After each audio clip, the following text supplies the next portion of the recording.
बिस्मिल्लाहिर्रहमानिर्रहीम। इस वीडियो में हम बात करेंगे कि प्रॉपर्टी की खरीदारी के वक्त जो है आपको बुनियादी तौर पर किन बातों का ख्याल रखना है। देखिए, सबसे पहले जो बंदा प्रॉपर्टी सेल कर रहा है उसे आपने कहना है कि वो आपको असल रजिस्ट्री जो है वो उसकी कॉपी दे दे, और उसके साथ साथ आपको जो इंतकाल उस रजिस्ट्री का हुआ है उस प्रॉपर्टी का वो दे दे। ये दो चीजें ले ले, और अगर साथ में वो आपको फर्द बराए रिकॉर्ड भी दे दे तो ज्यादा बेहतर है। इन तीन चीजों को लेने के बाद आप पटवार खाने में जाएंगे और वहां पर जाकर चेक करवाएंगे कि ये जो प्रॉपर्टी है इस पर कोई स्टे वगैरह तो नहीं है, इसका कोई मसला जो है वो नहीं चल रहा है। वहां से तस्दीक करवा लेंगे। अगर रिकॉर्ड जो है वो कंप्यूटराइज है उस प्रॉपर्टी का, तो फिर अराजी रिकॉर्ड सेंटर से उसे चेक करवा लेंगे। इसके साथ दूसरा फिर आपने जाना है मुतलका जहां पर तहसीलदार बैठता है रजिस्ट्री ब्रांच में, और रजिस्ट्री ब्रांच से जो है आपने जाकर उसकी रजिस्ट्री की कॉपी निकलवानी है। जब आप रजिस्ट्री की कॉपी निकलवाएंगे तो आपने चेक करना है कि जो रजिस्ट्री आपको दी गई है और जो रजिस्ट्री ब्रांच में है वो सेम है। कहीं ऐसा तो नहीं कि जो है वो इंतकाल नंबर तो सेम है लेकिन रजिस्ट्री में कोई फर्क है, या रजिस्ट्री की शुरू में इबारत कुछ और है और एंड पे वही इंतकाल नंबर लगा दिया गया है। सारी चीजों को मैच कर ले, चेक कर ले। उसके अलावा मजीद अगर आप इस चीज में जो है वो क्लियर होना चाहते हैं इसके रिकॉर्ड के बारे में कि इसका साबिक रिकॉर्ड क्या है, तो आप महकमा माल से अपना जो मुहावज खाना है जिले में जो होता है वहां से जो है उसका पत्र सरकार भी जो है वो इंतकाल का निकलवा सकते हैं। ये बुनियादी चीजें जो है वो आपने चेक करनी है। और यहां पर मैं आपको ये भी बता दूं कि जिस प्रॉपर्टी डीलर के जरिए आपने वो प्रॉपर्टी खरीदनी है उससे भी आपने कमीशन वगैरह जो है वो पहले तय कर लेनी है। 1% दूंगा या 2% आप उसे देंगे, ये भी उससे तय कर ले कि अगर तुमने दूसरी पार्टी जो बेचने वाला है उसके साथ कोई रेट में साजबाज की हुई तो फिर तुम्हें कमीशन में 1 रुपया नहीं मिलेगा, और तुमने मुझे सामने बिठाकर जो है उसके साथ सौदा करवाना है। और अगर आप कोई मकान खरीद रहे हैं तो मकान खरीदते हुए भी आपने कोशिश करें तस्वीरें वगैरह ले ले और वीडियो वगैरह बना के रख ले। अक्सर औकात मकान की रजिस्ट्री के वक्त जो है फिर वो लोग कहते हैं हमने मोटर उतार के लेके जानी है, पंखे उतार के लेके जाने हैं, वायरन की तारें जो है वो खींच के लेके जानी है, ठीक है ना जी, तो ये दरवाजा उखाड़ के लेके जाना है। एक एक चीज की वीडियो बना ले और तमाम चीजें जो है वो लिख ले। जब आप बयाने का स्टाम्प करें उसमें सारी चीजों का जो है वो अंदराज कर ले, बाद में जो है आपको किसी मसले का सामना ना हो। आमतौर पर क्या होता है कि वालदैन जो है वो मकान बेचते हैं और अक्सर रजिस्ट्री से पहले कोई वालदा या वालद वफात पा जाते हैं तो बेटे बाद में कहते हैं कि हमारे वालदैन ने सौदा किया था लेकिन ये फलां चीज जो मकान की है ना ये बीच में नहीं दी थी। तो आप पहले से अच्छे तरीके से तहरीर कर ले, वीडियो बना ले, तस्वीरें ले ले, तमाम चीजें मुकम्मल कर ले बयाने के वक्त ही, ताकि खुदा न खासा अगर सेल करने वाला बंदा जो है उसके साथ कोई मसला मसाइल हो जाता है या वही बंदा मुकर जाता है तो आपको रजिस्ट्री के वक्त जो है वो मसले मसाइल का सामना ना हो।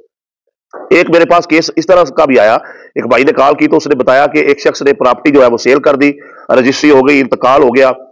उसके बाद जो उस शख्स की बीवी थी उसने जो है वो इंतकाल को अदालत में चैलेंज कर दिया कि इस बंदे ने जो है वो मुझे लिख के ये मकान जो है वो निकाहनामे में दिया हुआ था। तो ये चीज चेक तो नहीं हो सकती लेकिन इसका भी आप ख्याल वगैरह कर ले। और अगर कोई बड़ी प्रॉपर्टी है, अगर आपको कोई खदशा है इसमें आपके साथ फ्रॉड हो सकता है, तो आप जरूर जो है जो उससे बोले कि जो है वो आप निकाहनामा भी चेक करवाए, कहीं उसमें आपने अपनी बीवी को तो ये प्रॉपर्टी जो है वो लिख के नहीं दी हुई। ये ज्यादातर जो बड़े लोगों के सौदे होते हैं अरबों में, उसमें ये किया जाता है। इसी तरीके से एक बंदा 1 अरब रुपए की प्रॉपर्टी खरीद रहा था तो उसने 20 करोड़ रुपया जो है वो बयाना कर दिया। तो बाद में बल्कि उसी मौके पर उसने जो है वो चेक किया और उसने उसे कहा कि भाई आप निकाहनामा भी दिखाए, तो निकाहनामे में वो प्रॉपर्टी जो है उसने अपनी वाइफ को जो है वो लिख के दी हुई थी, बीवी को लिख के दी हुई थी। तो इस तरीके से भी जो है वो फराड हो जाता है। इन बुनियादी बातों का भी आपने ख्याल रखना है।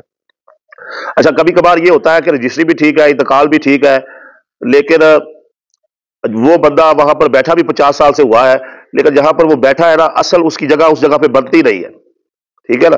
तो इसका तरीकाकार ये है कि अगर आपको डाउट हो, बल्कि डाउट क्या क्लियर करें, आप मुतलका तहसीलदार को एक दरखास्त दे सकते हैं, एसी को एक दरखास्त दे सकते हैं और उसमें ये कह सकते हैं कि ये एक जगह जो है वो मैं खरीद रहा हूं और इसकी जो निशानदेही की जाए।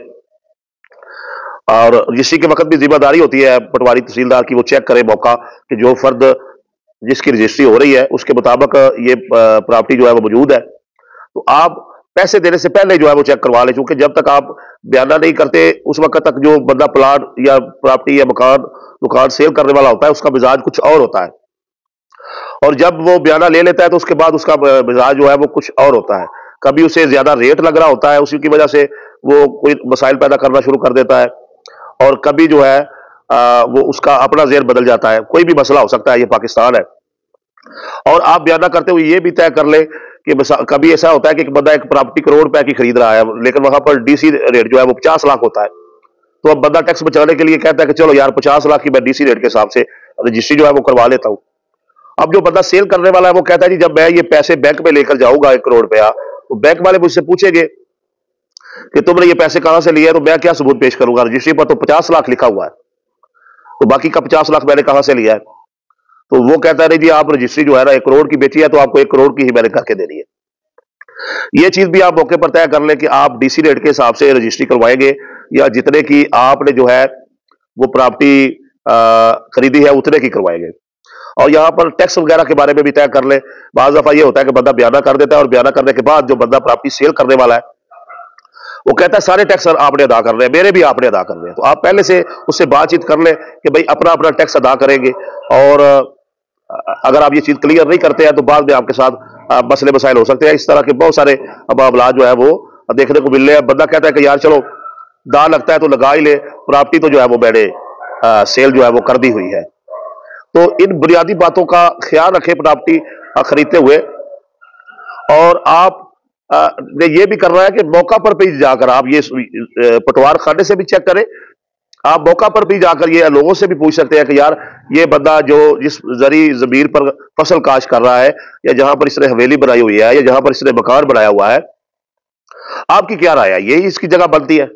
بعض دفعہ یہ ہوتا ہے کہ آپ کو موقع سے بھی جا کر کچھ معلومات جو ہے اس مکان کے بارے میں مل جاتی ہے. اس کے علاوہ اگر وہ کوئی پراپرٹی مکان وغیرہ ہے تو اس پر آپ نے سارے بجلی، پانی، گیس، سیوریج اور ایکسائز کے ٹیکس وغیرہ یہ سارے کلیئر لینے ہیں. یہ آپ نے موقع پر جو ہے وہ پراپرٹی خریدتے ہوئے چیک کر لینا ہے. اور آپ نے جو بھی لین دین کرنا ہے، جو بیانہ کرنا ہے، وہ روبرو گواہان کرنا ہے. ٹھیک ہے نا جی؟ ایسا نہیں کرنا کہ اکیلے گئے اور پیسے پکڑا کے آ گئے. یہ چیز آپ نے کبھی نہیں کرنی ہے.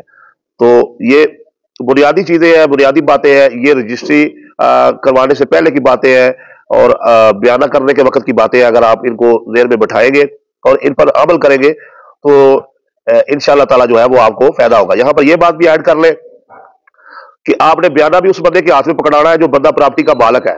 پراپرٹی ڈیلر یا اس کے کسی مامے، چاچے، تائے، پھپھو کے ہاتھ میں جو ہے وہ بیانہ نہیں پکڑانا. ایک سے زیادہ مالک ہے تو سب کو اکٹھا کرنا ہے، سب کو بیانہ دینا ہے، اور سب سے جو ہے وہ پراپرٹی پر سائن لینے ہیں. ایسا بھی ہوتا ہے مکان 5 بہن بھائیوں کے نام ہے تو ایک بندہ ہی جو ہے وہ سیل کر دیتا ہے، تو بعد میں وہ 4 کہتے ہیں ہم سیل نہیں کر رہے، تو مسئلے ہو جاتے ہیں. بہتر ہے آپ جتنے اس بندے اس پراپرٹی میں مالک ہے سب کے ساتھ جو ہے ایک ساتھ جو ہے وہ بیانہ کریں. جی.